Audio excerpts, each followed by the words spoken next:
Chapter 1. Headlights swept the house as the taxi turned out of the driveway. David Ponder stood alone on his front lawn, looking at the home where he and his wife Ellen had lived for more than 20 years. David lowered himself onto the grass. Nausea poured over him as he felt panic enter his very soul. Like a serpent easing up his spine and wrapping itself around his throat. It wasn't a quick, devastating attack, but a slow, gripping realization that life as he knew it was over. He was 46 years old. He had no job. He had no money. He had no purpose. A short time later, David stood in the doorway of his daughter's room. It had literally been a month since he had seen her awake. Lately, his work schedule had been frantic. As a last-ditch effort to save his employer from takeover, he often left home before daylight and rarely returned, until well after his family had gone to bed. Several times during the past few weeks, he had not come home at all. David gently placed his briefcase next to the dresser and moved toward the bed. His only child's breathing seemed loud in the quiet room. Sinking to his knees, David reached out to stroke her hair. It was so soft. The Cinderella nightlight she cherished since her fourth Christmas cast an angelic glow on her perfect face. Jennifer Christine Ponder, "My little Jenny," he murmured.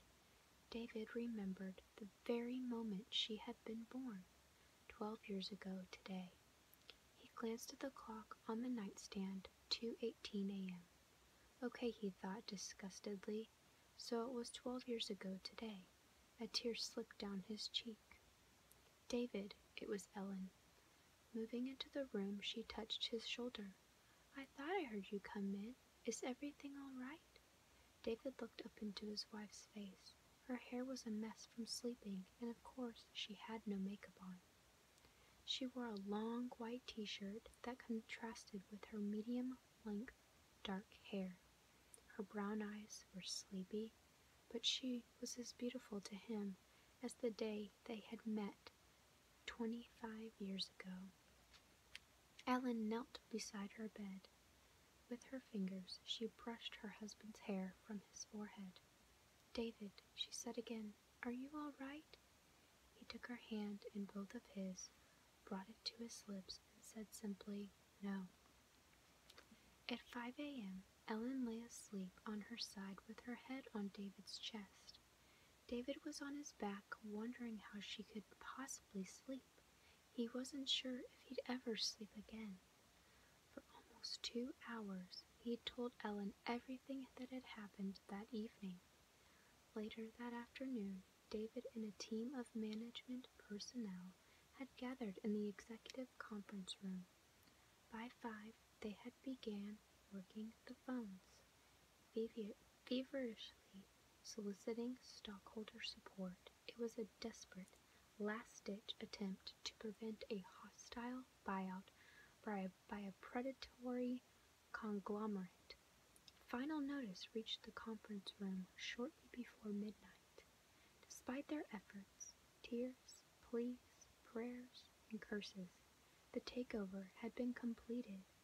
All executive and supervisory positions at the plant were terminated effective immediately. A security guard had entered David's office less than 15 minutes after the phone call and offered to help clean out his desk. Within the hour, David was at the guardhouse near the plant entrance, waiting for a taxi. After 23 years of service, David had been asked to relinquish the key to his office, the key to the gym, and the key to his company car. As he lay awake, David thought about his life. He and Ellen had met the day after both graduated from Iowa State University. David had a degree in business and was determined to make his mark with a Fortune 500 company, while Ellen, with her degree in education, wanted to teach. For 2 years they dated. People often asked if they were brother and sister. David's height was their only difference. He, at 6'2", was taller than she, but the dark hair, brown eyes, and thin body type gave them a similar look.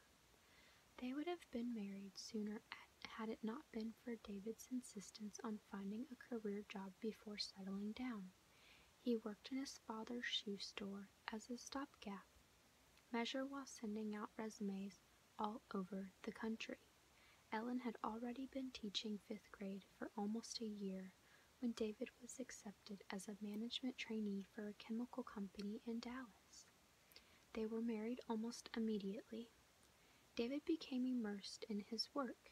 He felt that he found a position that would allow him to be in control of his family's future. Ellen enjoyed teaching and taught right up until Jenny was born, and then never went back. Financially, the family struggled a bit on one income, but it was a sacrifice that they were willing to make to have one parent at home full-time for their daughter. "Ellen," David said as he squeezed her arm. "What, honey?" she mumbled. "Is Jenny mad at me?" "What?" Ellen asked. "Is Jenny mad because I missed her birthday?" Ellen put her arms around David. "No, honey, Jenny is fine. I'm pretty mad about it, you know." "Honey, Ellen," David sighed. Ellen had already drifted back to sleep. The world could be coming to an end, and Ellen would have no problem sleeping. He never understood how she did that. She usually laughed and said she knew he'd always take care of her. If that is true, David thought, how is she sleeping now? Isn't it obvious that I'm failing miserably in that department? Staring into darkness, David remembered walking the moonlight beach on the island of St. John. Their honeymoon to the Caribbean had been a gift from her parents. Ellen's dad owned a lawn care business and had insisted on dipping into his savings for the honor of beginning his daughter's marriage in a special way. And it was special. They walked on the beach and talked for hours. At one point, David remembered he had taken Ellen's face in his hands and said, "I promise you everything." And she had not laughed. He had been serious, and she knew it. For more than 10 years, they prayed for a child, and when Jenny came along, their lives seemed complete. David put his energy and focus into providing a home and lifestyle in which his family would prosper. But his work at the plant, while it did provide a living, never seemed to provide a life. As David told a friend one day, "I'm working so hard to live where we want to live that I don't actually get to live there." As the years passed, their savings were slowly depleted. A computer business David put together with an old fraternity brother was gone in 2 years, and rising interest rates had soared their real estate investments. Subsequently, the college fund that had been started for Jenny when she was born was used to put braces on her teeth only 6 months ago. David tried vainly to recall if the price he had paid the orthodontist covered everything. Funny, the things one thinks about at a time like this, David mused. If I haven't already paid for having them removed, Jenny just might be wearing braces when she's 30. David's mind drifted back to the beach on St. John. "I promise you everything," he had said. He felt the bile rising in his throat. David looked at Ellen, still sleeping peacefully beside him. "I promised you everything," he thought, "and now I've provided nothing." Quickly, David got out of bed, stumbled into the bathroom, and threw up. Around 7, Ellen woke up alone. Putting on her housecoat and slippers, she went into the kitchen where she found her husband sitting at the breakfast table. seemed strange to her to see him in jeans and a t-shirt. For years, David had been the first one awake in their family, and by this time, he had always been ready to walk out the door in a coat and a tie. It was obvious to Ellen that he had not slept at all. "Good morning, dear," she said. "Ginny's not up yet," David said. "Coffee's made." She looked at him for a moment. "David," she said, "everything will be fine." He turned and stared out the window into the backyard. "David," she said again, "everything is going to be okay. We've been through tough times before." "I'm 46, Ellen," David said. 46-year-old executives are not being hired anywhere except McDonald's. We have a second mortgage on this house, you know. Your car's not paid for, and I don't have one anymore. I get no severance from the plant because I didn't opt out in the package deal they offered last year. We don't have any money, and I don't know where to borrow anymore. This is more than a tough time, and we have not been through this before. So what are we going to do?" Ellen asked. "I don't know," David answered. "I have no clue." Do you guys want more? Chapter 2. 7 months later, David felt like a beaten man. The health insurance coverage from his former employer had run its course, and the part-time job David took at a hardware store provided little more than minimum wage. Ellen was making more money than he was. She had placed hand-printed advertisements on bulletin boards all over town and was cleaning houses 5 days a week. The seemingly endless stream of rejections confused him. "At least I'm on my way up," he kept telling himself. "It can't get any worse," but it did. That morning had dawned cold and hard. It was everything David had always hated about winter. The sky was the color of dirty water, and the below-freezing temperature carried by a nasty wind cut David like the thrusts of 1,000 knives. Struggling into the used car he had bought with a loan from his father, David cursed at nothing and no one in particular. The car seemed to David a constant reminder of his failure. He had answered an ad in the newspaper and paid a high school kid $900 for what he had hoped would be temporary transportation. It was a 2-door Dodge Colt, mostly faded silver except for the right fender, which was black. The brake lights quit about 10 minutes after David completed the sale, and the heater had never worked in the first place. Shivering as he drove to work, David's mind was as numb as his body. Ellen had been up most of the night with Ginny. The child had suffered with a fever and sore throat, now for 3 days, and with the lack of sleep, none of them were feeling well. Ginny, however, was truly sick. It was the 5th or 6th time she had been ill this winter. David had lost count. When he had gotten out of the shower that morning, he heard Ellen hanging up the phone. "Who was that?" David asked.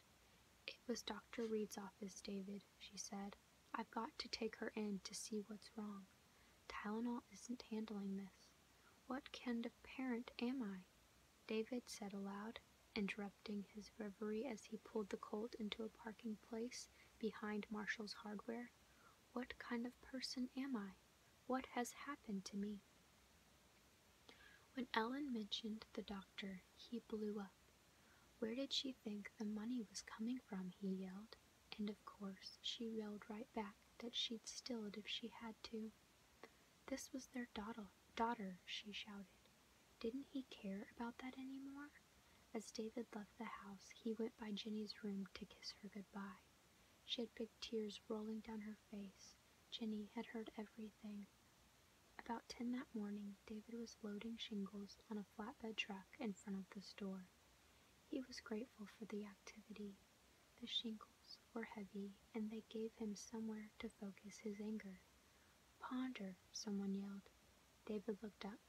It was Mr. Marshall, the owner of the store, a tall, lanky old man with curly white hair and a red nose.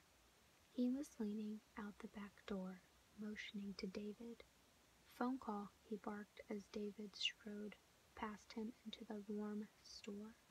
"It's your wife. Make it quick. I've told you about personal calls." "Ellen," David said as he picked up the phone, "where are you?" "I'm at home," she said. "We just got back from the doctor." "What did he say?" "David, it's her tonsils." "Okay." Ellen paused. "Honey, Dr. Reed said her tonsils have to come out. He said we need to have it done right away." "Ponder." David looked around. It was Mr. Marshall. "Let's go, son," he said. "I got a driver waiting on you." "David, are you there?" he heard Ellen ask through the phone. Yes, I'm here," he said. "Ellen, we have no insurance." "I've already checked," she answered. "The operation, including the hospital, will only cost $1,100. David was stunned. "We don't even have $1,100, he said. "We can put it on a credit card." "Hey, Ponder, this is the last time. I'm going to tell you. Get off the phone," the store owner warned. David put his hand over his ear, trying to concentrate on the conversation with his wife. "We don't have any room on a credit card, Ellen. Every card is maxed out." Ellen started to cry. "Then we'll just have to borrow the money, David. Jenny is sick." "I know Jenny is sick, honey, but we can't borrow anything. We're a month behind on the house, 2 months on your car. No bank will touch us. My parents don't even have any more money to loan, and God knows yours don't. With your dad's lawn business, they struggle through the winter just to make it themselves." Ellen could hardly talk through her tears. "Oh, David, what are we going to do?" "Don't worry," he said. "I'll get the money somehow. Maybe I can work overtime here, or maybe I can get an advance. I'll get the money." As Ellen continued to cry, David pleaded with her. "Honey, please calm down. I have to go. I'll take care of this. I promise. I love you." He hung up the phone. Turning to move from behind the counter, David met Mr. Marshall face to face. "I'm sorry," he started to say, but the old man cut him off. "Your next job, you need to pay attention to the rules," Marshall said. David was confused. "Excuse me?" he asked. "You can come back on Friday and your check will be waiting. I'm letting you go." I'm fired?" David stammered. "I'm fired because I used the telephone?" Marshall stood there with his arms crossed. "My daughter is sick." The old man didn't say a word. David was incredulous. He pointed at the phone. "That was my wife calling, because my daughter is sick." David paused, then said once more, this time in almost a whisper, "My daughter is sick."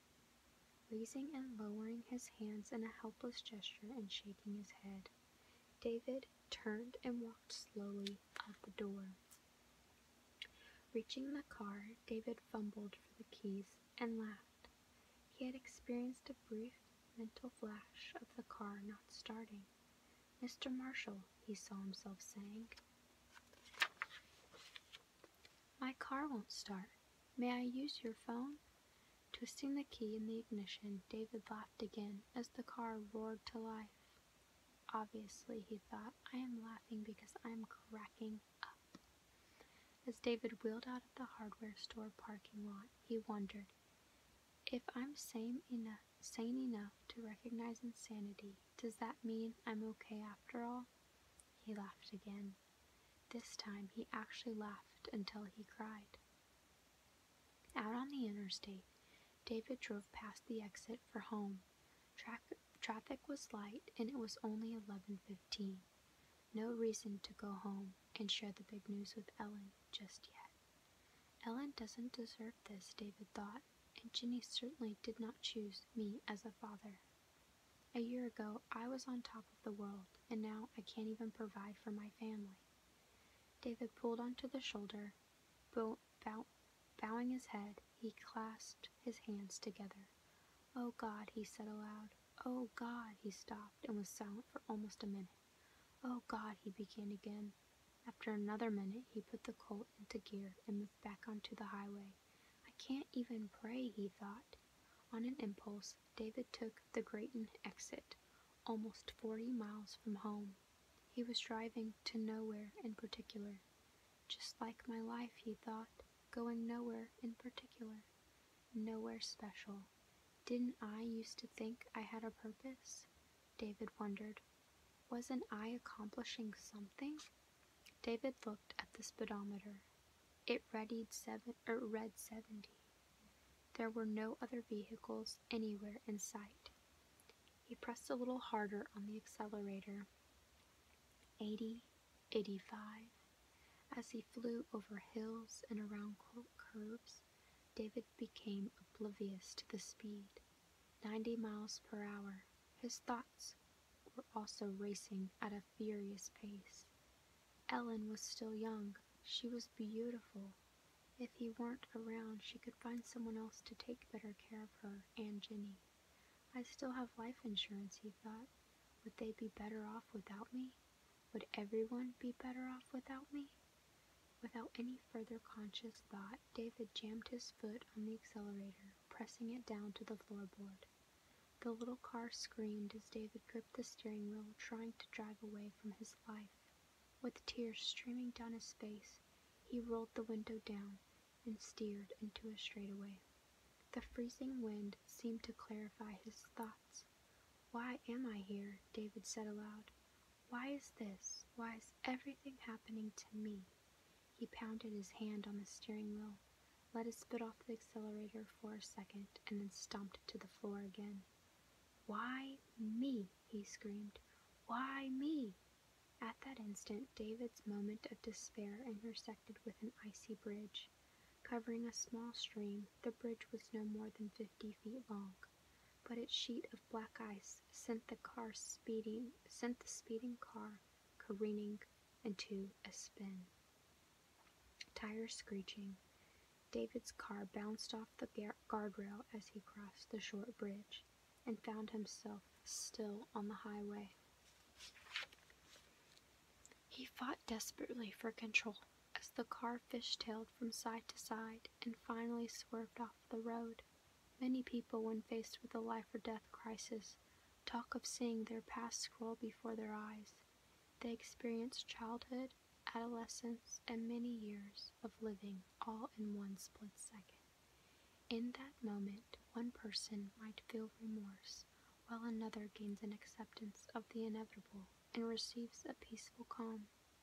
David Ponder, on the other hand, had only questions in his heart as his car careened helplessly toward a giant oak tree.